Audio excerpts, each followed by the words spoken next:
Potret kekalahan prajurit angkatan bersenjata Ukraina di medan pertempuran kembali menjadi topik perbincangan hangat warganet sejak sebuah video diunggah dan ramai beredar di media sosial Telegram Sabtu 30 Desember 2023. Dalam video tersebut merekam aksi operator serangan UAV dari Batalion Pasukan Khusus Terpisah ke-58 dari Korps Angkatan Darat Donetsk ke-1 yang secara akurat dan terus-menerus melancarkan serangan dahsyat terhadap prajurit angkatan bersenjata Ukraina, sehingga tidak meninggalkan peluang sedikit pun untuk bertahan hidup di sana, seperti yang terlihat dalam rekaman.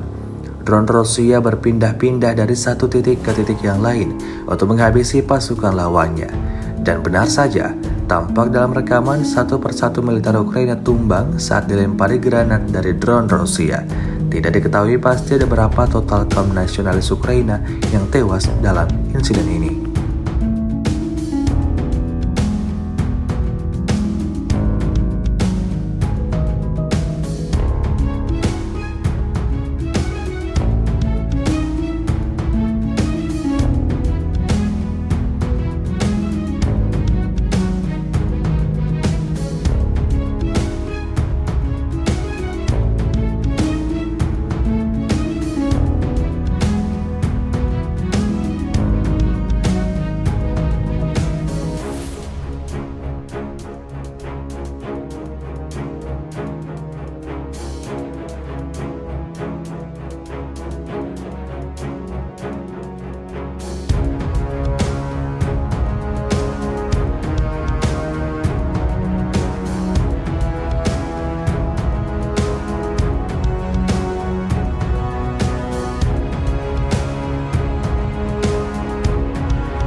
Download Tribun X sekarang, menghadirkan lokal menjadi Indonesia.